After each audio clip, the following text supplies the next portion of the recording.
21st century superhuman. And I know that the answers are inside. Yeah, I am a 21st century superhuman. Now is the time.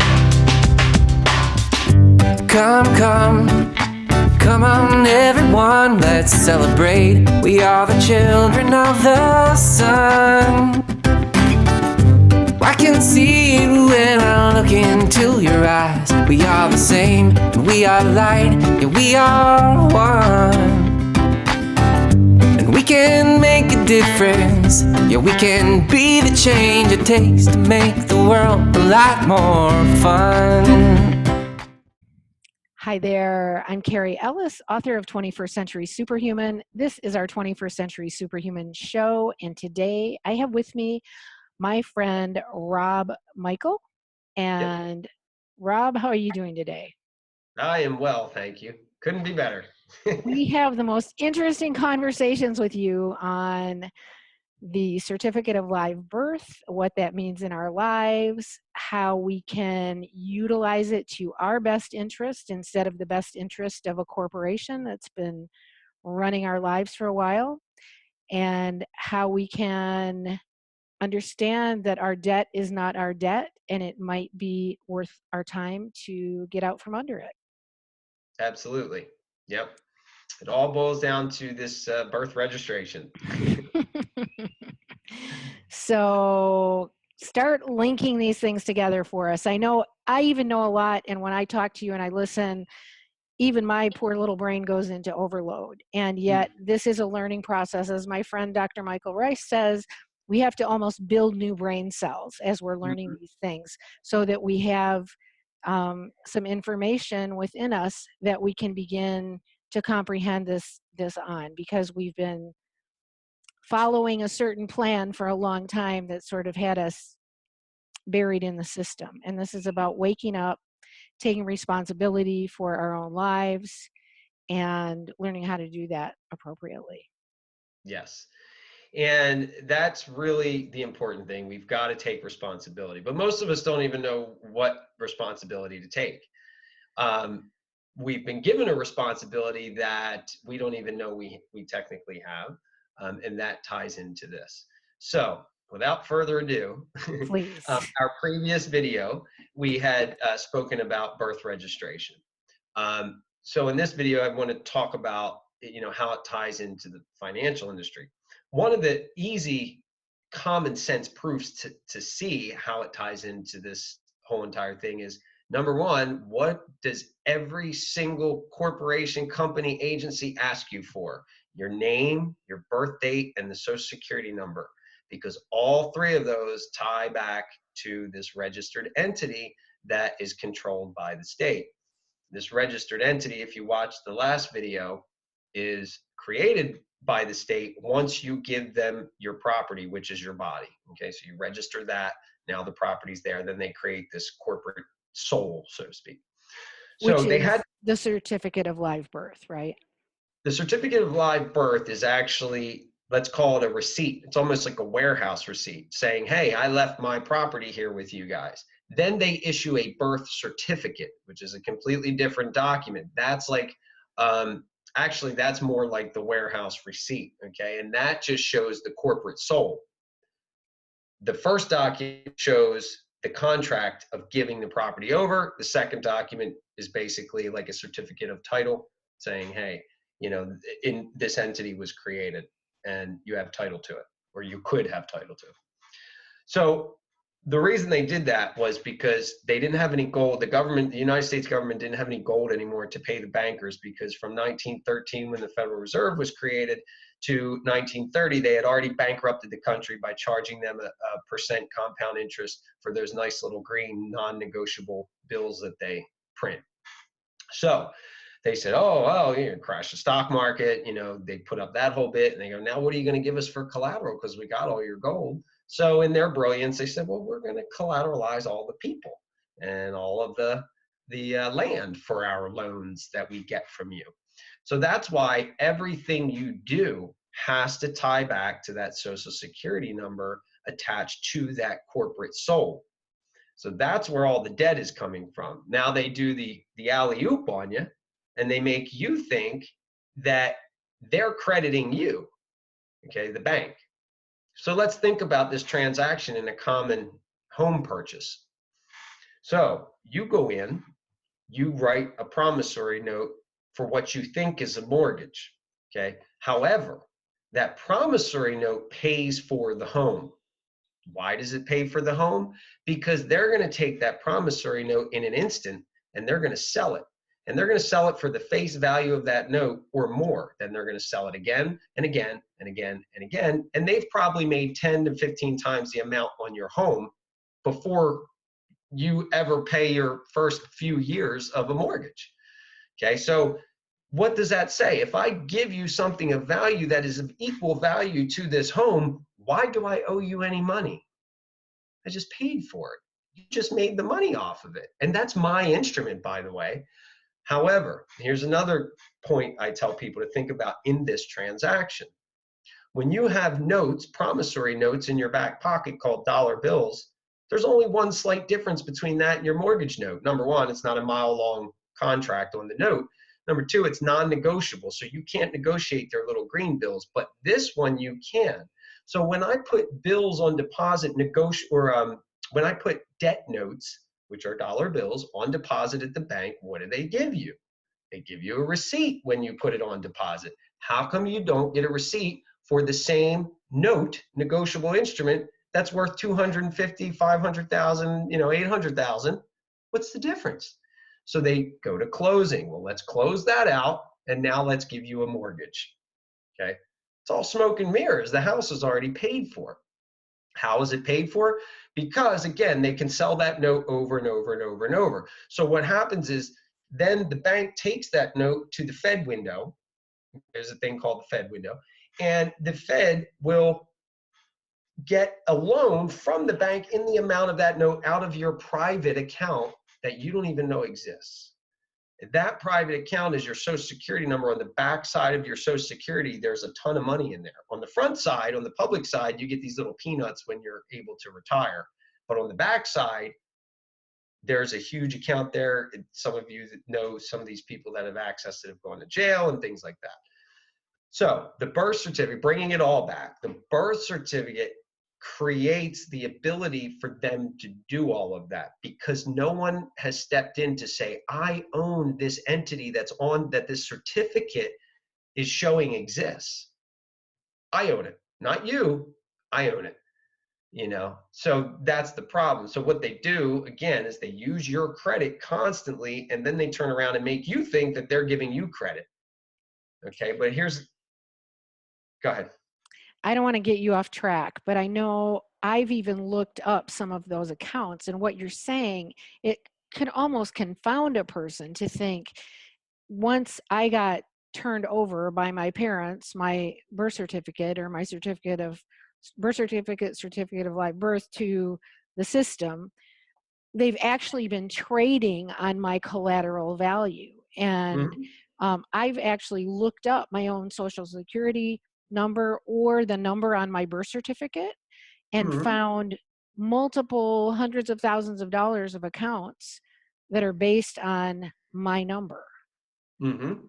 Well, to take that to a more legitimate level, so people, because a lot of people go, oh, that could be this, it could be that. Right. I've had friends that have actually gotten Fidelity Investments to trace their QSIP number on their birth certificate. Yeah. And actually give proof that this account exists and here's all the money in it.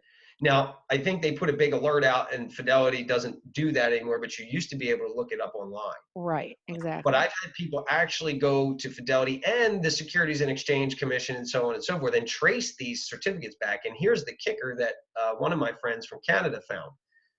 All the birth certificates in the world go back through New York.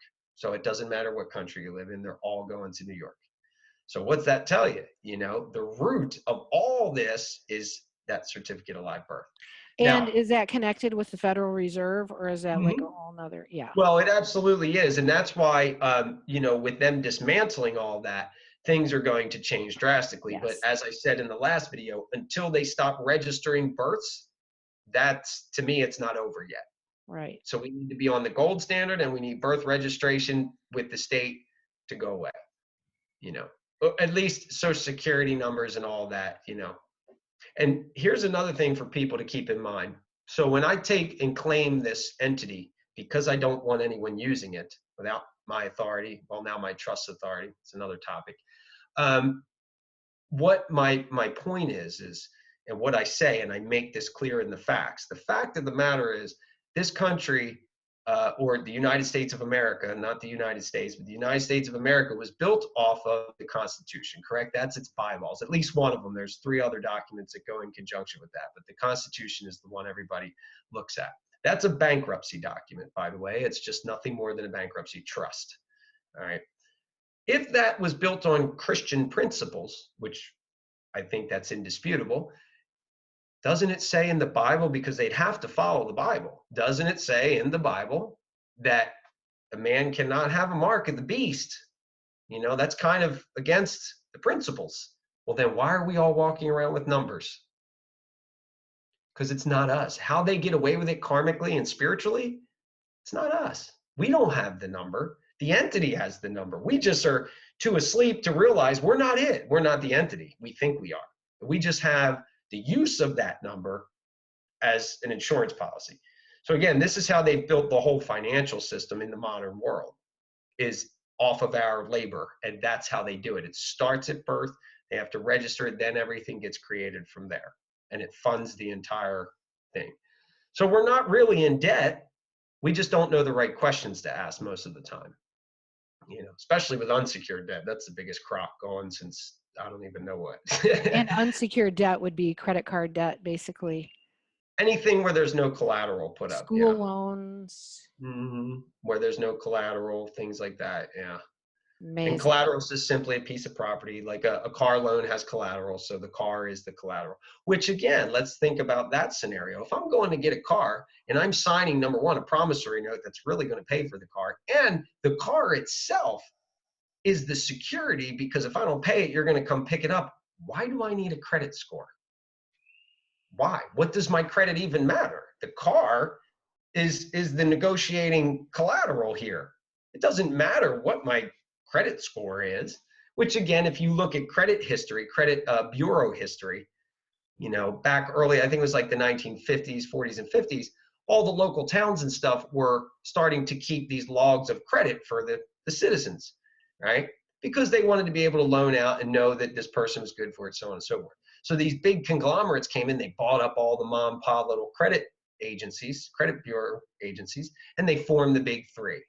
So it's kind of like everything else they do. If you see mom and pop stores going out of business and all of a sudden this big one opens up that supplies everything they were supplying, you betcha it's the same old crew. You know, at the top of the heap somewhere, it's the same old crew. They're doing the same old thing. Wow. You know? So a lot of this is just about how to get on the path of personal freedom in this world, and to do it in a way that's healthy, that looks out for our own best interests and our well-being, and a lot to learn. Yeah. If one of the things I'd like to touch on with that too is that's why there's artificial entities created. So a corporation, an LLC, even a sole proprietor or whatever, these entities all have a purpose, and they can all get credit and buy things just like you can. So why are we constantly trying to own things?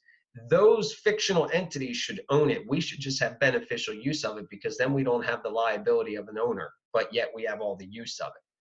So that's why I'm trying to teach people how you operate without using your social security number, so to speak, or your entity, and you use other entities. That's why they're there. That's how the big boys do it, right? So all we do is we take their roadmap that they've given us and shown us, and instead of using it to be selfish, we use it to be selfless. Right. And Because, those are, go ahead. yeah, corporations, everybody's all corporations, we need to damn them to hell and, you know, burn them at the stake. No, corporations are not bad. It's the people that run them. Right. You know, because let's think about this. If I had a corporation and that corporation's main duty, let's call it a nonprofit, was to supply all of the needs of the people, that's a good thing.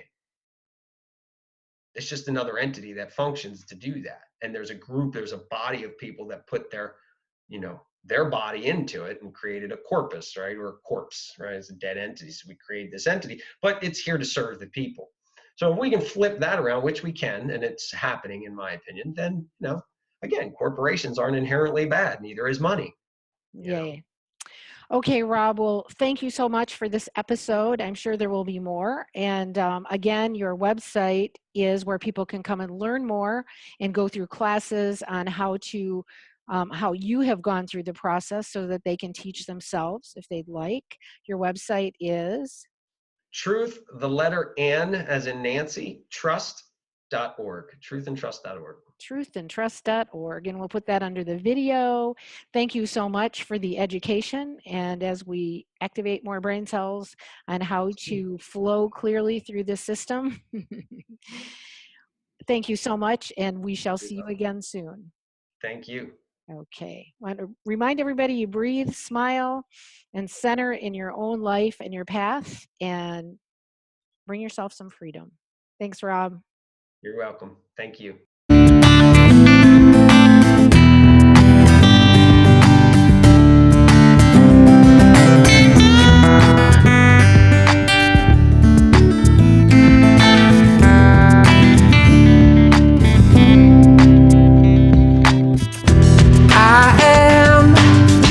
Century Superhuman, and I know that the answers are inside.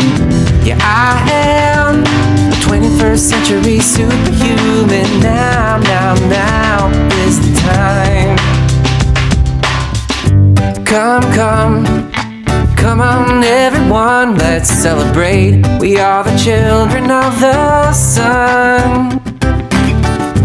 I can see it when I look into your eyes. We are the same, and we are light, yeah, we are one.